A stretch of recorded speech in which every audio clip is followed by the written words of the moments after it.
simoy ng hangin. Ngunit parang normal na araw na lamang. Hindi na natin nararamdaman yung tunay na ligaya tuwing Kapaskuhan.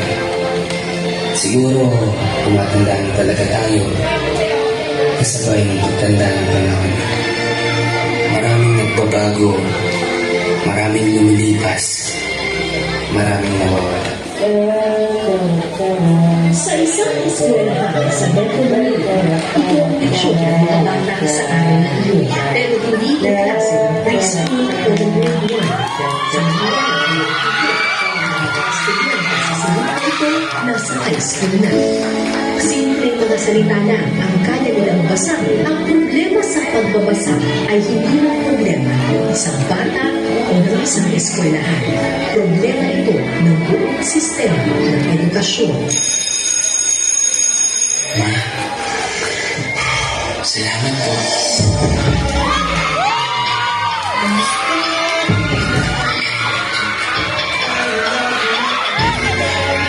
Ipasaya ko kita sobre ito. Ma, salamat. Sinilang na bata, ikaw ang kasama-sama. Kumain ang sulit ko, pinagturo ko paano mas nagbabasa. Minsan nga, napapalit. Dahil ikaw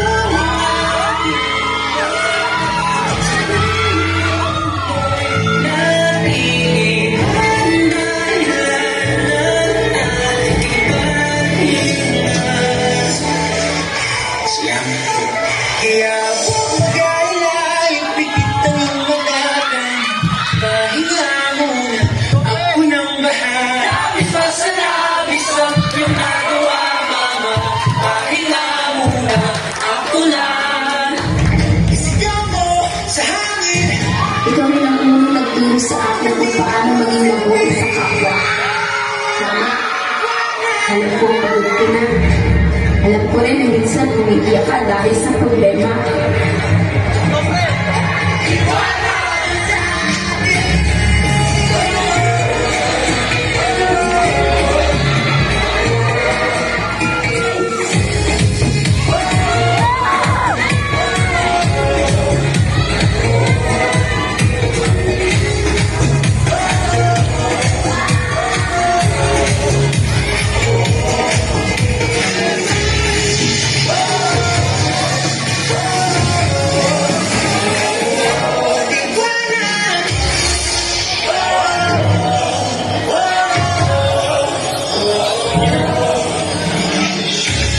Ng iyong sarili, nakahawi ng ulan sa kalangitan ulit-ulit. Ikaw parang yayalik sa bawat nilalang magigising ang lupang kulang sa dilig. Ikaw ang magsasabing, kaya ko to. Kulang ng sundang lang sa gitna ng mutyo. Isigaw mo, marami, hindi ka magsilbi.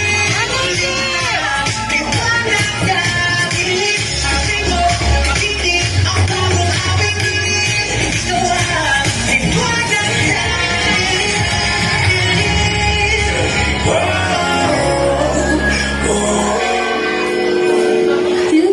Years ago, on a cold December night, Joseph and Mary welcomed their newborn child into this world, and thus, Jesus the Savior was born.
high school na hindi man lang marunong magbasa.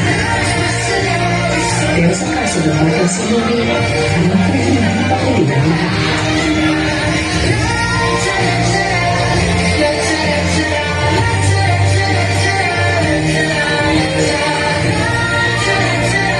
Hanggat may mga guro na tapat sa paglilingkod, hanggat may pamilyang handang kumilila.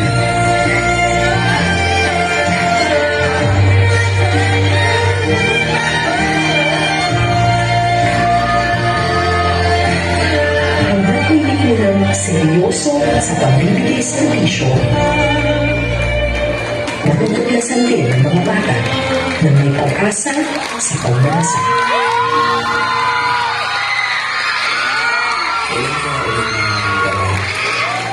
Yung totoong ligaya tuwing Pasko.